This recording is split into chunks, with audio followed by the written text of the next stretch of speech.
I think we're live. Hi, everybody. I'm Coach Susan. This is Coach Diana with you Hello. today. Welcome. And we're going live on Instagram as well. See if it's We're so working. glad you're here. Yeah, hopefully. We had a little bit of challenge this morning, but so glad to see some of you here on YouTube. Hi, Tamara and It Julie. looks like we're live on Instagram. Beautiful. I think so. It's showing that it's live. Let me go to Instagram and check because of our tech questions. Yeah, and we have a meaningful topic here. Let me just pop that up there. How can I learn to? Oh, that's not it. That's not our topic today. You can quiet your inner critic. Learn how. We've been doing so many Facebook Lives in this past couple of weeks. So we appreciate all of you who are consistent in joining us. We see some familiar names. Hey there, Heather. Good to see you. Welcome to everybody. And if you're new as well. We are live. I can't see this. I can't see the questions on Instagram, but I see you. So yeah, we've had a morning. Susan and I've been really busy this morning. So we're glad that you're here with us. And we have a fun topic today. Inner critic. Who doesn't deal with that, right? Yeah, I'm curious. Have you shown up today because this is a challenge you have?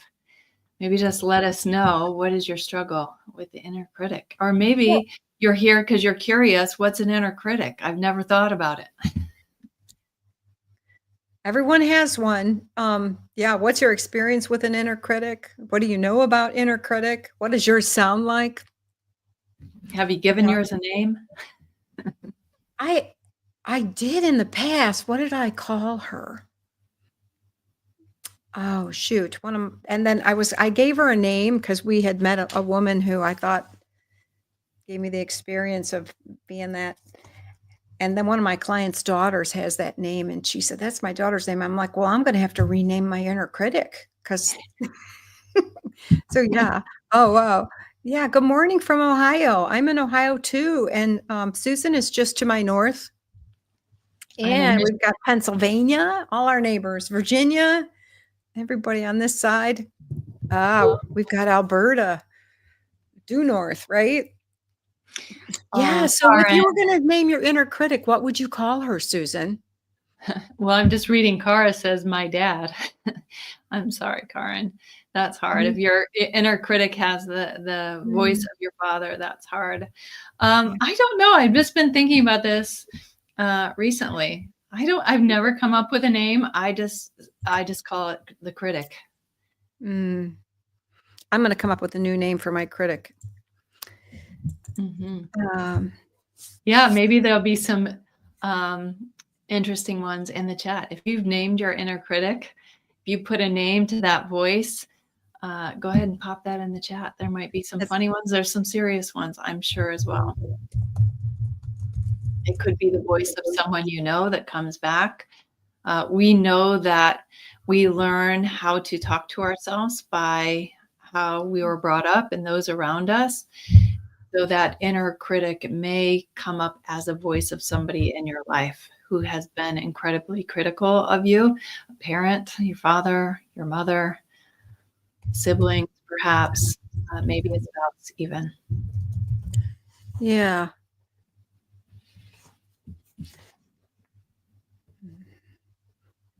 I don't know. Heather's saying she showed up not knowing what the topic was, but maybe God has something for you. Heather, yes, I believe God has something for you in this, in the interaction, in the chat, maybe even how you show up for others here. We always pray before our lives that God will bless our voices and that he will bring something of meaning to you all for being here. And I'm going to trust that he will do that. Well, you know me, Susan, I always like to start with the definition. Yeah. So as you guys are, I'm gonna really think about what I want to name my inner critic. But I also have a list of the different types of inner critics that we can have. So we can talk about that a little bit. But I'm going to say a little bit about what an inner critic traditionally is. It's just that critical voice that you hear in your mind's eye, and it demeans you. It's always pointing the finger, um, even when the criticism isn't justified. And it has a strong effect on how we feel about ourselves and how we think about ourselves. Um, I believe a harsh inner critic kind of can develop from childhood experiences that we've had where we have had the experience of maybe not being understood or loved, or it can be something very simple that haunts you and you take on as your inner identity, I guess. And I Mhm. recall, I think I have a good example, probably. I don't know what voice I got from it, but I was in, I think, first grade, and I remember my teacher's name, Mrs. Williams. And I just admired her. She was this pretty blonde, and I remember asking her if I said, "Can I go to the restroom?" And she said to me, "I don't know if you can, but you may." And I took that so harshly. What's wrong with me? What did I say wrong? What did I do wrong? And I took it on as if like I was bad. I still remember that, like, and I still have the feelings from that. I do believe that at that point is where something like that is where you can develop an inner critic. It doesn't have to be something horrendous, but it can be a simple experience that was confusing for you as a child or that you experienced as harshness. It could be that you had a great childhood, but you found some friends or a partner to walk in life with who was overly critical and harsh with you. And you can't be around that very long without it getting in, even if you are a strong person. So being around people who contribute to your inner critic can be very destructive, um, because they do shape the internalized view of ourselves. Mm. And I do want to say, though, and I know you're familiar with this, Susan, that the inner critic has a role that is somewhat positive. Um, our brain is always geared toward survival mode Mhm. and towards safety. And so your brain is hyper vigilant, looking out for threats. And so your inner critic can be hyper vigilant and in a protective way trying to save you, but it may feel very harsh for you. This happens in your limbic system and your amygdala, and it kind of regulates your emotional responses. And so you want to realize that you're not choosing this. Sometimes it becomes a pattern and just a habitual way of being as a way of, protecting yourself from maybe something that you perceive might be bad or awful happening, right? Absolutely, and that need for love and belonging is part of our hardwiring, part of that Yeah, survival, right? We are yeah, pack animals, aren't we? absolutely. I mean, yeah. So, well, I mean, we could actually even do a dialogue about an inner critic if we wanted to. I mean, it can happen all the time, and it's where we spend a lot of time thinking about ourselves in very negative and critical ways. It can become a complete narrative about how you see yourself, and I think sometimes, if we're not aware, we invite people into our life who feed into that, right? Mhm. Yeah, Confirm the things that we're already thinking about ourselves. Absolutely. exactly. Mhm. So, I'm going to ask a question. I'm going to make a list, and you can tell me, Susan, and you ladies who are listening can tell me as well. What type of inner critics are you aware of operating in your heart and mind? The perfectionist usually has high standards that you can never reach, and you always feel low, less than. The taskmaster. Okay, I'm going to raise my hand for that one. It values hard work and productivity. And if you sit down and relax, you're like, I should be doing something. You feel like less than because you're not performing or accomplishing something.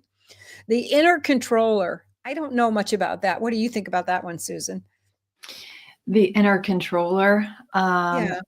yeah, I think that's the one that may be idealistic, looking for ways to make things in line with the ideal, right? Probably similar to the perfectionist, trying to control all the shoulds and shouldn'ts, have tos, musts.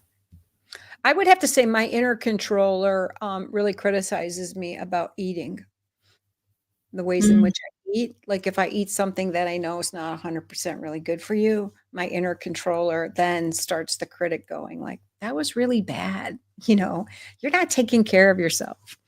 uh, It might be I a cookie. mean, Might be a yeah, cookie. Yeah. like a Yeah. coercive person in your life, a Yeah. coercive controller in your life. Rather than cheering me on toward better choices, it just condemns me for the ones that I've made. Um, Mhm.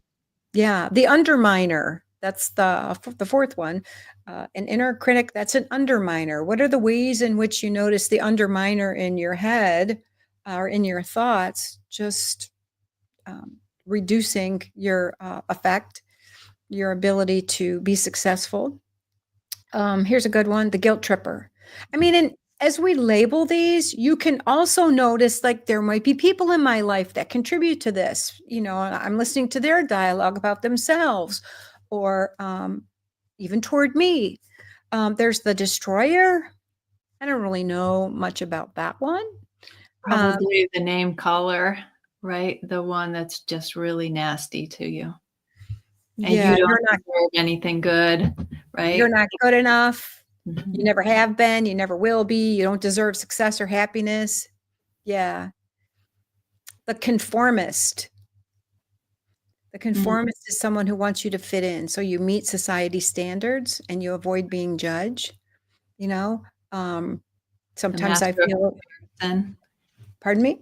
The master of comparison, most likely. Yeah. How you're dressed, how you speak. People are going to think you're weird if you do that. You're too much. Just blend in. Yeah. Mhm. S- Yeah. So I'm just wondering how many of you out there in our audience relate to any of those that we have talked about? Mhm. I see you in it, the Mhm. taskmaster. That Yeah. one's resonating with you. Julie says she named her inner critic the enemy. That's a good one. Mm, yeah. I like the word the destroyer, Mm, the destroyer of all things good. Mm. mm. But I do think that our inner critic can serve some useful purpose. Do you think? Well, I don't know if critic, right? I think our inner ability to give ourselves feedback and to be self aware is helpful. But when I think of critic, it always has a negative edge to it, right? Like there's a controlling vibe to it, like Mm, somebody coming in to be a bully to get you to do things differently. So I don't know. I'm curious how many are motivated by the inner critic? How many of you find it helpful to do any of these things, right? To expect perfection, to become the taskmaster, to guilt trip, to have destroying comments to yourself, to conform, try to conform. Is it helpful? For myself, I don't find it helpful. mm. I think feedback is helpful, but not in this kind of negative way. So I guess it would depend for me on how the voice in my head sounds. Mm, Um, so I'm gonna shift that a little bit. And I like what you said. Maybe instead of befriending our inner critic, we can befriend the inner critique. mm, Like, I'm mhm, not gonna criticize and evaluate or judge myself. I'm gonna notice those thoughts, but I'm gonna also listen to where I can critique myself, like that cookie I ate, and I'm beating myself up because it's sabotaging my goals in so many ways. So rather than absorbing the guilt, feeling bad, and saying you're a loser, you'll never overcome, your desire to, I don't know, eat healthy, lose weight, whatever that might be. The inner critiquer might say some different things. What do you think about that? mhm. Yeah, I think that clarifies. And also, I like what Julie's saying here too, is that God convicts, right? Conviction can be painful. He does not criticize. Mm, I think that's a really good distinction, is Yeah, allowing the Holy Spirit to speak in and convict us of things that are yeah, not good. Um, Even that cookie, right, can be a conviction if food becomes an idol, right? Something you turn to um, over God to help you manage emotions, then conviction might be really useful.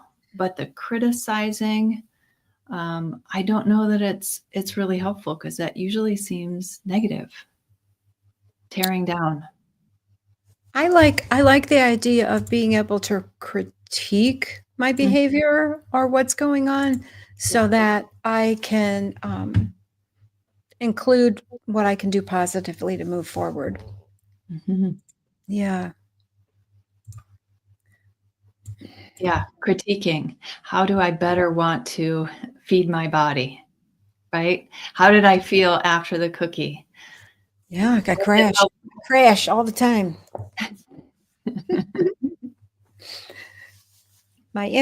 This is Amy, my inner critic, after learning about her, was critical out of protection. Absolutely. Our inner critic is part of our brain trying to search for danger and protective mechanism. Sure. As a little girl, this was the superficial way of protecting. Don't ask questions unless you want backlash.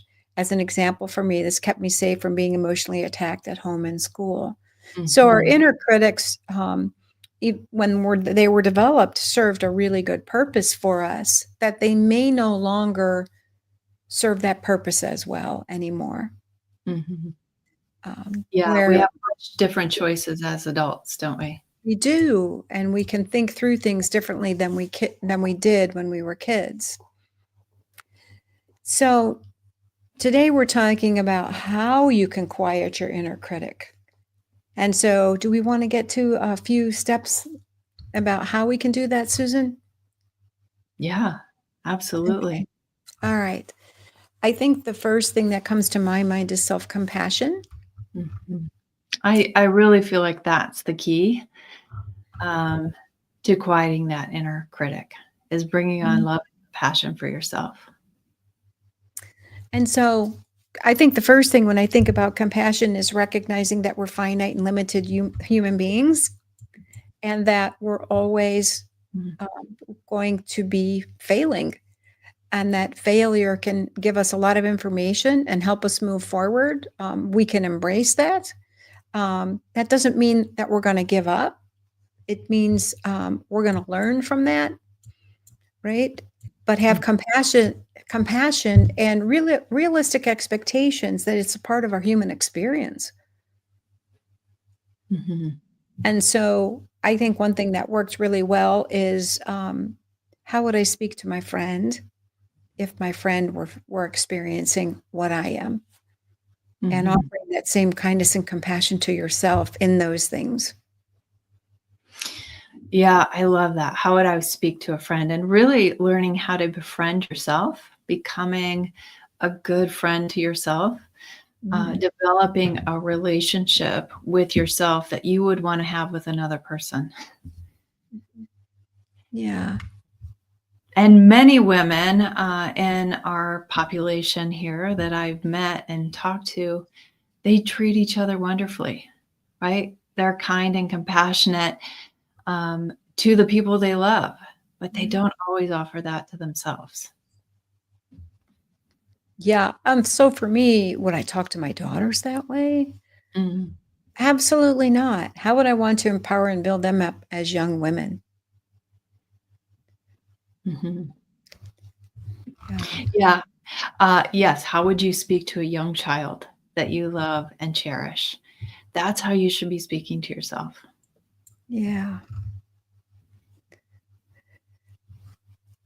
So it takes a lot of self-awareness, doesn't it? Even to be keyed in to what are your thoughts? Taking that time to think about your thinking, and being aware of that. Actually, I was listening to a psychiatrist yesterday on YouTube, and she was talking about, ways in which we can, protect our brains. Mhm, And, it's exactly what she said, is listening to what you're talking about And so thinking about what you're thinking is a strategy toward developing a resilient and neuroplastic brain. So I'm wondering how many of you think about what you're thinking about? Mhm. Yeah. How many of you have ever thought, wow, I want a neuroplastic brain? This is how we do it, right? How we This create is how repair. we do it. Yeah. You know what? You know, it's funny, but they did say, like, your brain is neuroplastic throughout all your years. It gets a little bit harder when you get older, but it still is, which is a good thing, right? So you It's can like still teach an old dog new tricks. you can. Yep. It's so good to hear. Yes, we can create change. But it requires mindful awareness, which is something that we focus on quite a bit in our groups that we do. We do coaching groups, as you may or may not know. And that self awareness piece is something that you need to grow and practice. And there are several different ways that you can grow in self awareness. We have some tools that we use in our groups as we coach you through them. Um, but it's simply put, it's really the ability to observe your thoughts and your feelings and just notice them. Mhm. Um, Separating, and it's hard to get to because you've had all of these defensive strategies that you've developed when you're younger, your inner critic, and there can be so strongly a part of your protective system that they don't want to let go. And Mhm. so becoming aware and observing what's going on with me. And I think simply put, asking yourself the question, I'm wondering what is going on with my thoughts that are leading me in this direction. Mm. That wondering, I think, is so important. And Mhm. if you've been in this community at all, you hear us say the word get curious, right? Get curious with yourself. That means don't be judgmental. I think of a inner critic as somebody who's bringing the judgment, right? So when Diana's talking about observing your thoughts and your feelings, bringing that curiosity and wonder into the picture. I wonder where that's coming from. Yeah. Mindfulness. So, mindfully aware of what the self critical thoughts are. If you're like me, you have to journal them. And you have to spend, so we have a tool that we use for that. It's our thought journal tool. And it takes a little bit of practice to get it down, but you can. Um, I think this is a good time for us to invite you. Many of you may already be joining our next group, which is Walking in Core Strength, which silencing your inner critic. I like the word of transforming your inner critic. I think my inner critic can tell me a lot about who I am and how I got here. So I want to listen to what's happening there. But what do I do with that? How do I transform that in a way that helps me to be stronger, who God's called me to be? But really also learning from where'd she come from? Why does she believe this stuff? And what can I do with that? So I see that our tech team is putting up the prompt for you if you're desire to do some more intensive work in the context of our group. Please consider joining us. We don't have that many sections left, but we do have spots available for you all across the week. And we invite you strongly to think about what could be different at the end of your 3 months. And just quickly, our groups meet every other week for 3 months. We start in 2 weeks, right? About a week Yeah, and a half now. first Yeah. week of March. And so we're so excited about that. Our ladies are just always a joy to watch them grow and learn and transform. And I will tell you, it's a foundational class based on our core principles, and you will learn these strategies as you work with us.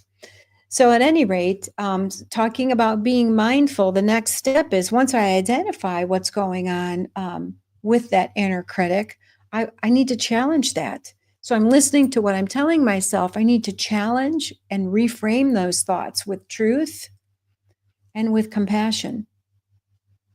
Mm. Um, and as I begin to practice that and do that more and more, I am using that term called neuroplasticity, which means I'm creating new connections for my brain to follow a different path. So eventually, it will leave the path that says, you're a loser for eating that cookie, to you're a winner. You can do this, even if you eat part of that cookie, right? And that's what we want. We want to challenge and set our mind on the things that will help us to grow. What other Mhm. strategies could you suggest, Susan?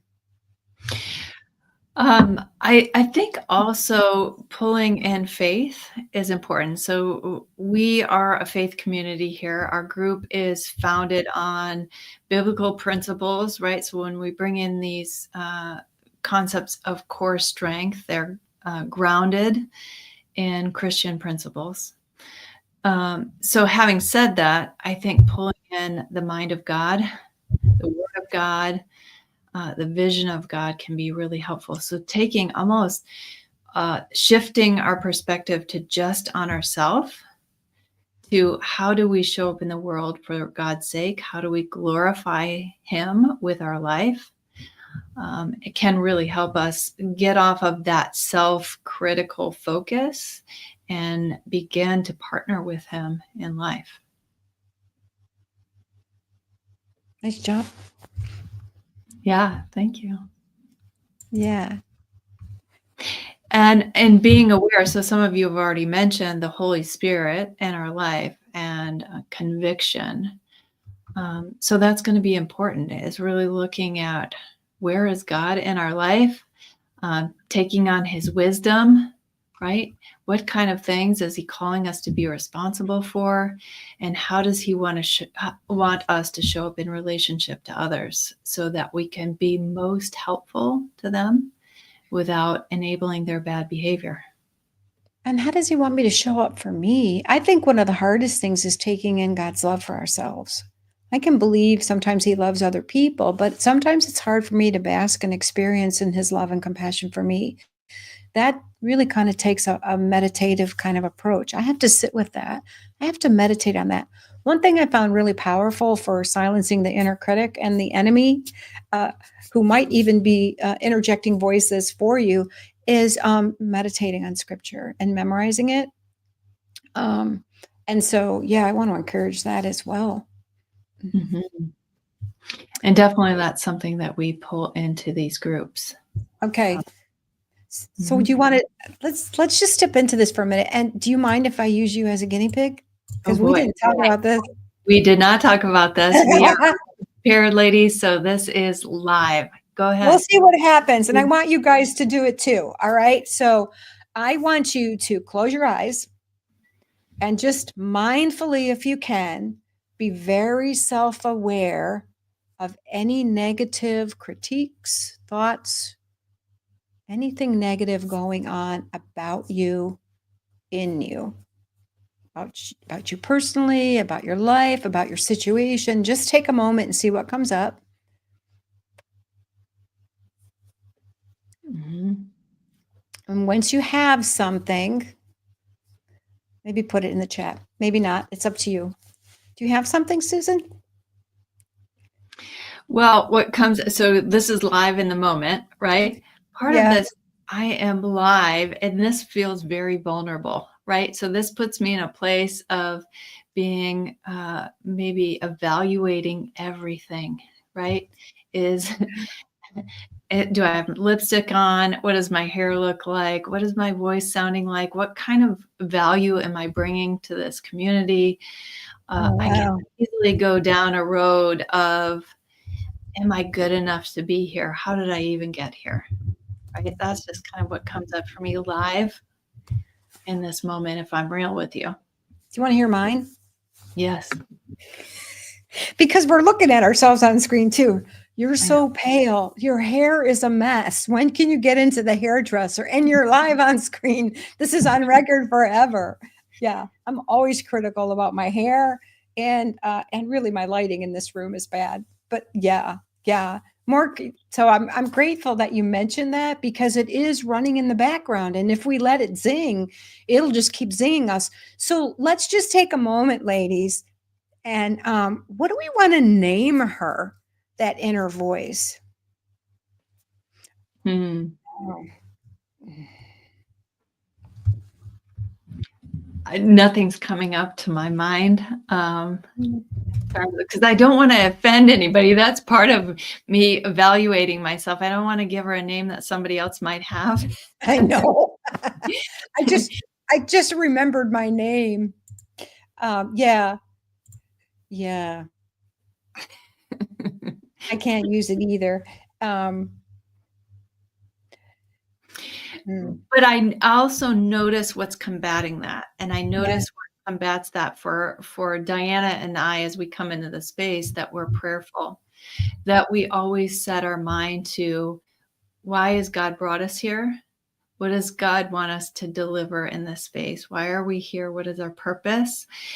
That can begin to shut down those critical thoughts and put Yeah. them in their place. Not that they're totally not important, because I do care how I show up in the space. But also, I don't want to get derailed by that. I don't want to begin to spiral, and I could Mm. easily spiral if I start thinking perfectionistic thoughts. And so it's this constant work of why am I here? Who is my best self? And how do I invite her in the space and not the critic, whatever the critic's name is? I got a name for mine. Maybe you come up with, I'm just going to call her Destructive Diana. And somebody's got Cruella DeVille, another lady. I love this, Annette. I named her Scout. She used to look for my flaws, but now her job is for delightful things in me. That is so great. I like I love that. that. Yeah. So I guess I'm going to name her Destructive Diana because it's the part of me that is being destructive to myself. Right. And Mm-hmm. so I want to transform her to Dancing Diana, the one that makes my heart sing. That's just really says good things, believes the reality and the truth, but helps me to move forward in a way that I don't know, just reflects Christ. There we Mm-hmm. go. So, okay, the third thing is, ladies, whatever thought came to your mind, Susan, you too. All right, reframe that thought. Reframe that thought in a compassionate way and a truthful way. What would that sound like to you? Mm. It might sound like I'm human. I don't have to be perfect, and Mhm. there's value in vulnerability.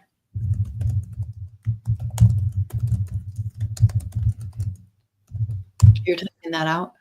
No, I'm typing mine out. Okay, what is yours? I can choose to be grateful for my hair as it is. You're not bald, Yep. And but I bald can be supposedly have beautiful. a lot of hair. Yeah. Yeah. Yeah. I'm beautiful in God's eyes. Yeah. Yeah. He gave me nice hair. I mean, I've got a lot of hair. It's just real thin. Yeah. God gave me nice hair, right? I'm grateful for what I have that works. Mhm. Yeah. If any of you guys have any suggestions for us, just toss them in the chat. Mhm. The reframe. Yeah. It's your Yeah. I like the idea of reframing off focusing on how I look completely and just Mhm. I'm here for a different purpose. Yeah, your inner Not beauty. to look, yeah. Well, not even just that, but I'm here for a different purpose other than to evaluate what I physically look like, right? Mhm. And so the neuroplasticity is those thoughts are going to keep coming up. So, but the reason I typed mine, I'm not typing yours, Susan, is so that when my mind zings to it again and it's going to affect my feelings, because then I'll just be like, oh no, and Susan could do that too. Like, oh no, you know, we want to remind our brain, oh no, we're not going there. We're going to, I'm here for a different purpose, right? What Mhm. was yours again? Your reframe? Um, I don't have to be perfect. There's value in Okay. vulnerability. Oh, I love that. And so when you hold on to your reframe, ladies, and Susan as well, what does that do for your body? Does that settle you in? Does it reduce the tension or the anxiety that you're feeling about being so critical of yourself? I'm hoping so. Mhm. I do. I think that it brings confidence, and I think partly because I'm borrowing confidence from God, right? Because I'm here for his purpose. And so Yeah. I can sit up a little taller, put my shoulders back, and know that whatever happens here, even if it's imperfect in my eyes, will be perfect in his. He's got a plan for even the mishaps. I love the way you speak. Thank you. All right. My next point is after you reframe your thoughts, notice where you compare yourself to others and what gets in the way. That's a big one. And so if it's on Facebook or Instagram and you're scrolling, or if I have a friend she's really a great dresser. I mean, like she's always put together and she's very professional. And I have to be really careful when I hang out with her because I can get into the comparison. There's just so many positive things about her that if I compare myself, I can go down the tubes. And so stop comparing yourself to others. And what that looks like is celebrate who you are. So sometimes as I'm aging, I have an inner voice that I borrowed from my mom about what it looks like to age in the mirror. I can hear, oh my gosh, there's a wrinkle. Oh my gosh, look at your eyes. But what I have practiced that has worked for me, Susan, is I will look in the mirror and I will say, this is me. And I'll say it with a smile and I'll just take in how I look, what I look like. And or I'll say, this is Diana, because I want to like her. I want to be kind to her. And also, I know that neuroscience tells us that what you tell yourself in the mirror, your brain thinks it's someone else. So you could literally look in the mirror and say, you are an amazing, beautiful human being. And your brain registers that in a very positive way. Mm-hmm. There we go. All right. So we're going to practice self-gratitude. What are you grateful for? What are you grateful for, Susan? I'm grateful to be in this community. I'm grateful to have Leslie Wernick as a fearless leader who is guiding us in this. I am grateful to have all these people here who are interacting. No, I want you to tell me what you're grateful for about yourself. Oh, about myself? Where you may be critical. Yeah. Okay. I am grateful that I am doing hard things. Right? That I showed up here at all into the space that feels very vulnerable of being live and recorded. It's a challenge, and I'm here. That's funny. As you were saying that, I even had a critical thought about myself. And they zing all over the place, don't they? Yeah, And what's up with you? they do. I'm grateful for you as well. And I'm grateful that you're here with me. It's always a joy to work with you. Well, thank you for that. So yeah. So we're practicing self-gratitude, ladies.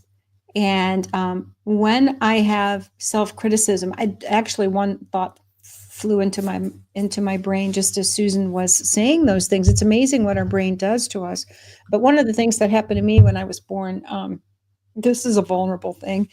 My mother took, I think it was tetracycline. And when you're pregnant, when you take tetracycline, it stains the baby's teeth. So I don't have white teeth. All my sisters do, but I don't.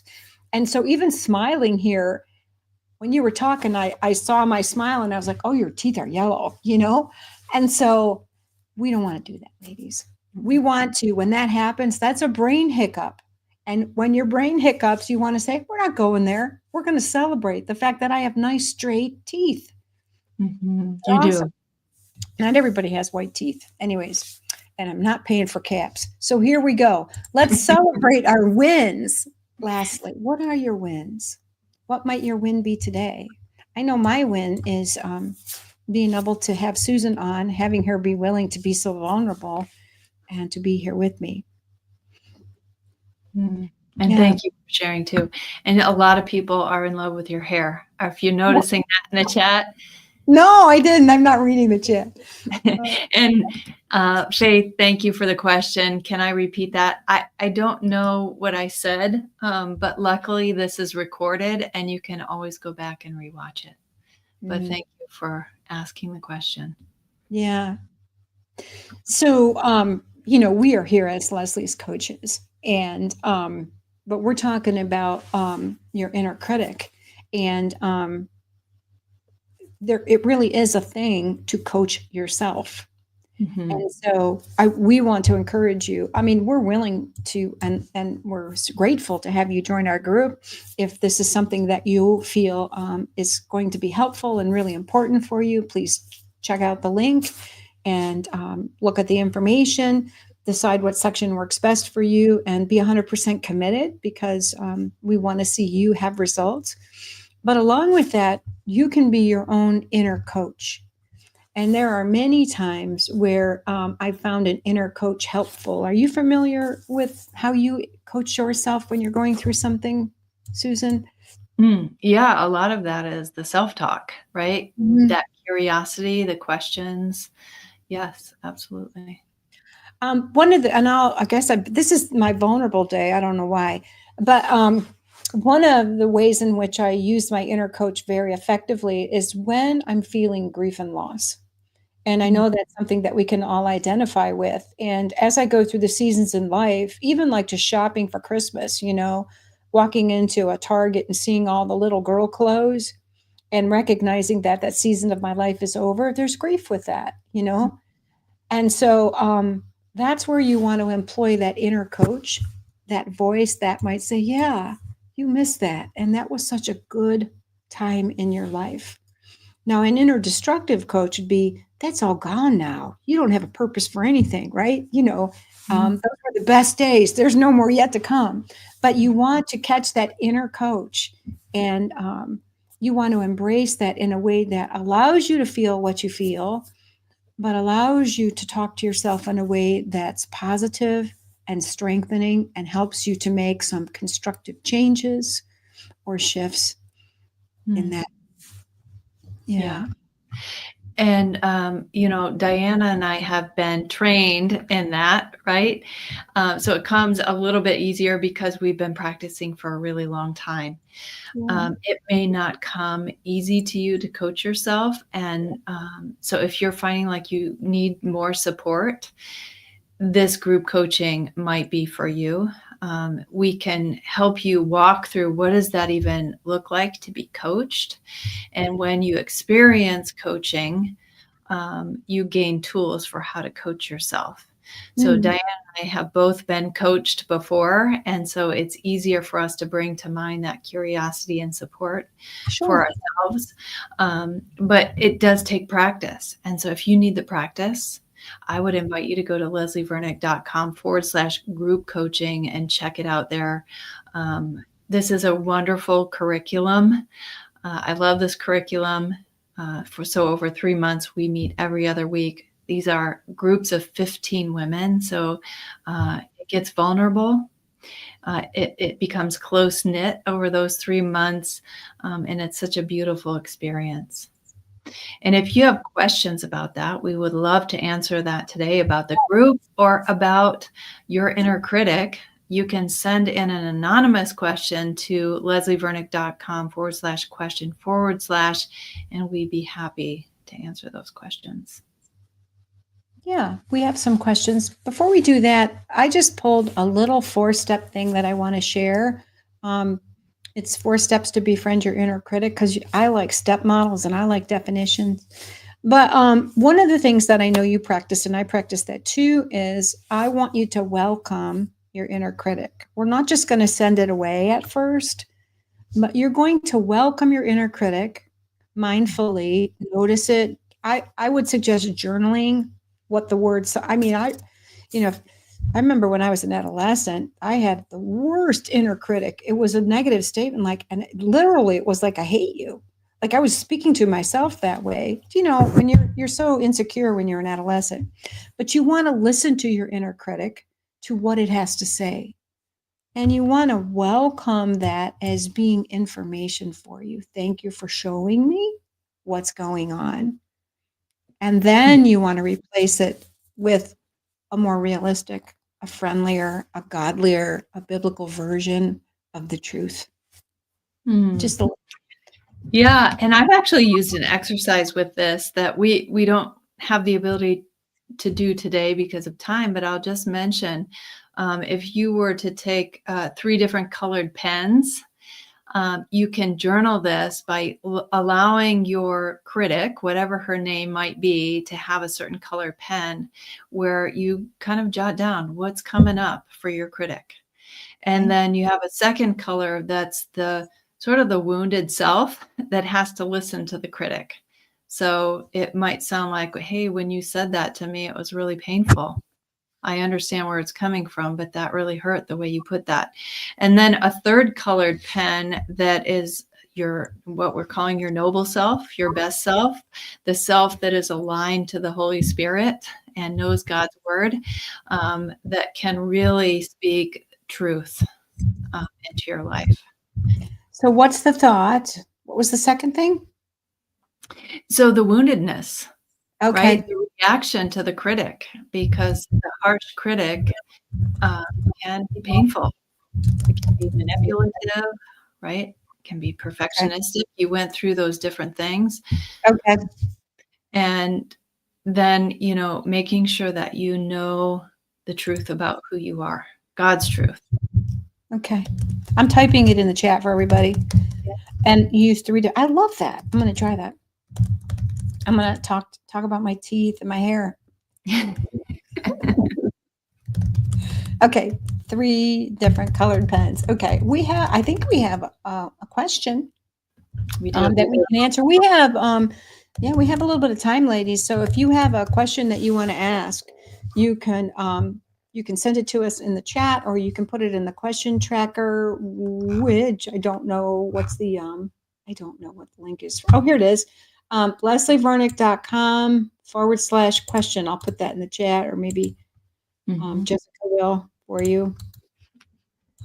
Yeah, and if you have questions about the group in particular, or you have hesitations for some reason where we could be helpful and walking you through that, we'd be happy to do it today. And thank you, Jessica, put it in the chat. All right, let me read the question we do have, Diana. I have negative thoughts due to anxiety because of a woman's health issue. How do I think more positively about the future?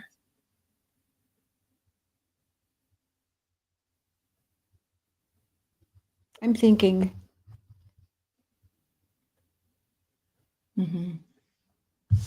Oh, okay. So I think if I had negative thoughts and anxiety because I have a health issue, I wouldn't catastrophize about the future.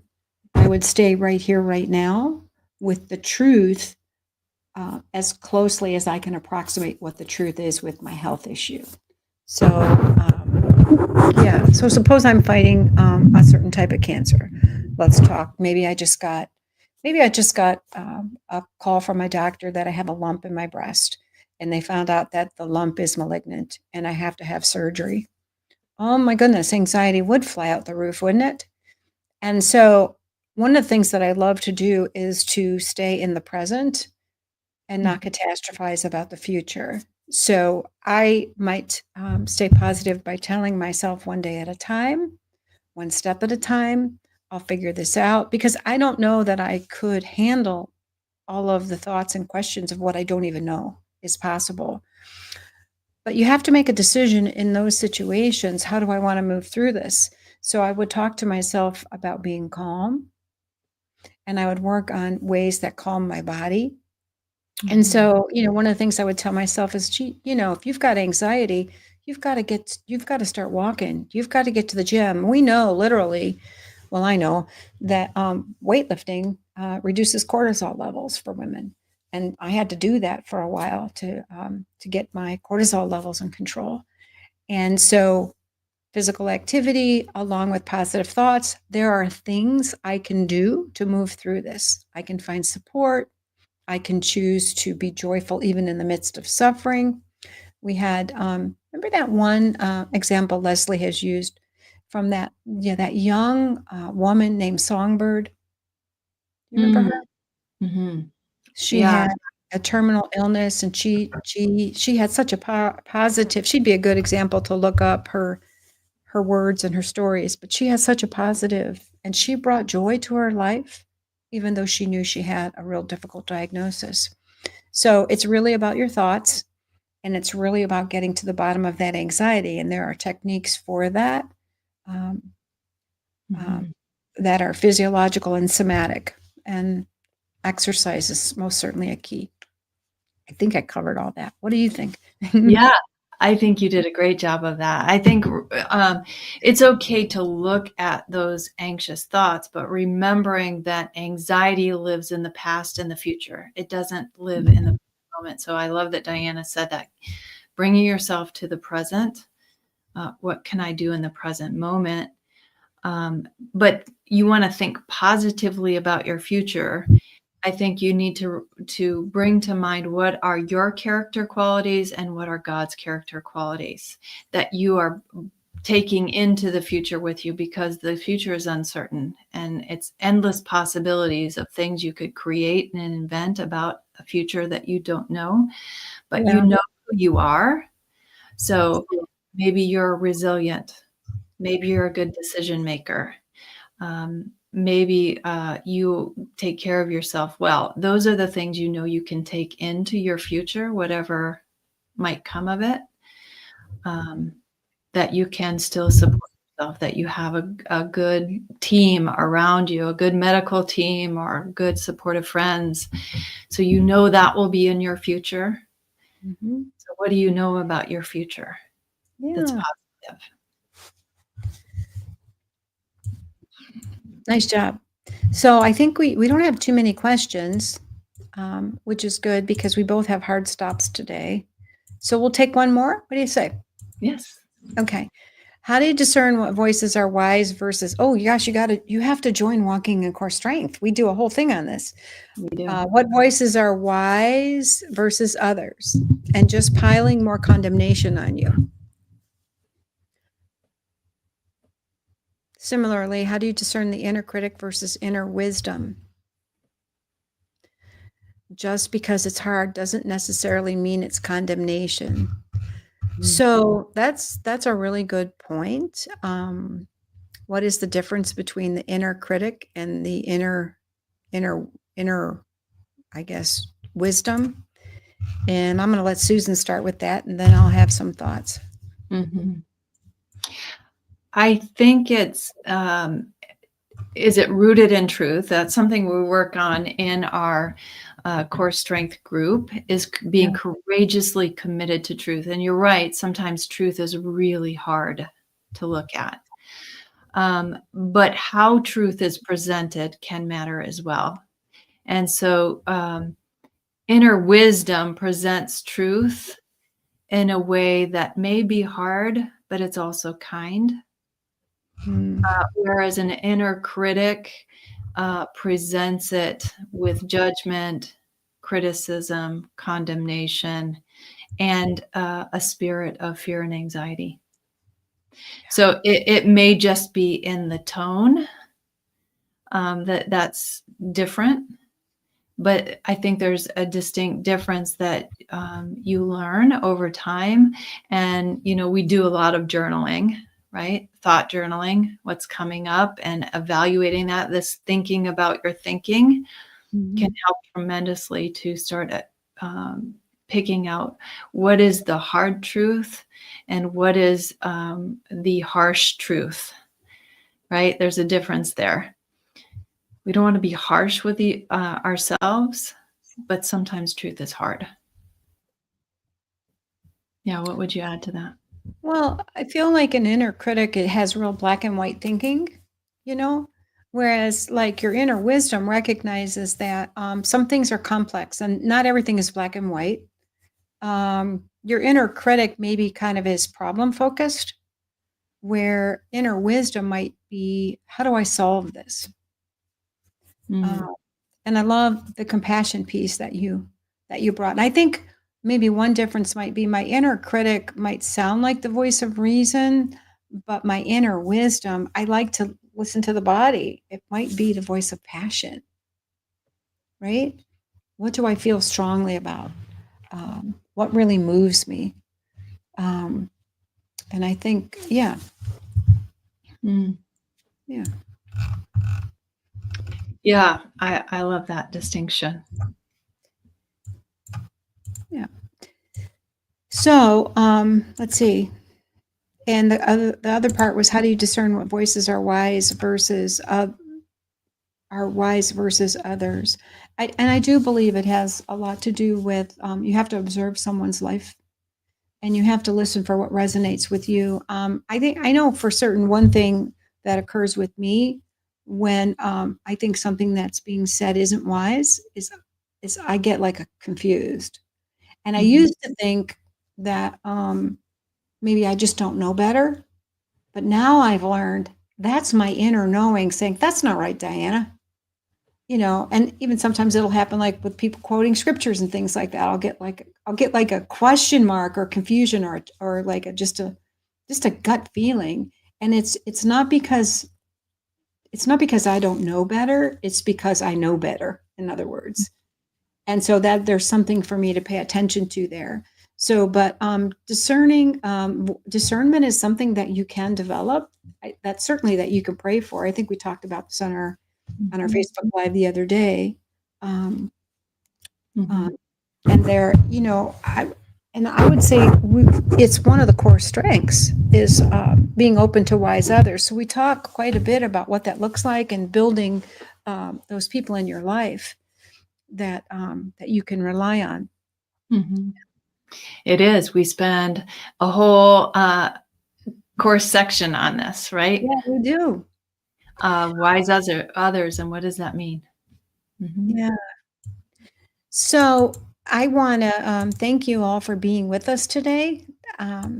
Susan and I have been blessed by your presence and your conversations with us.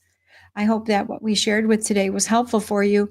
Would you, if at all possible, and you have the time, just let us know in the chat what your key takeaways were from what we talked about today. We'd love to hear from you on that. Yeah, so while you're putting that in the chat, I see there's a question. Is there a cost for the group coaching? There is. I know with this community, Leslie offers a lot of things for free, right? She just did a webinar for free.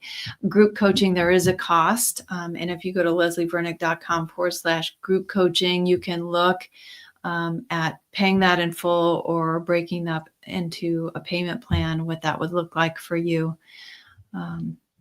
It is something that we are offering. There's an investment to you, but also I believe there will be growth and change in 3 months that's valuable.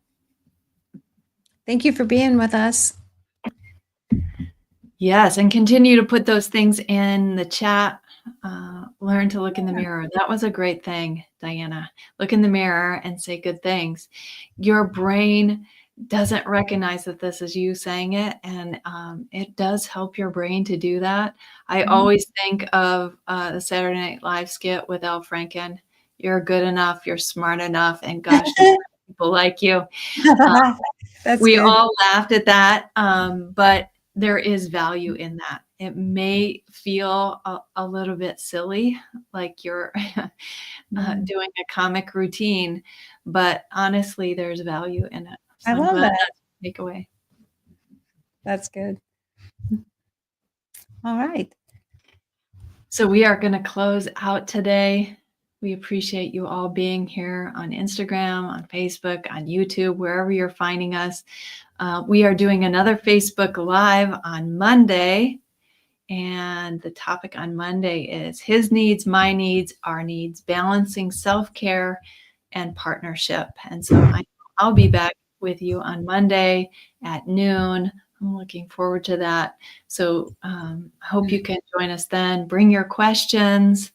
And in the meantime, look and see if this coaching group is for you. I would love to see you there.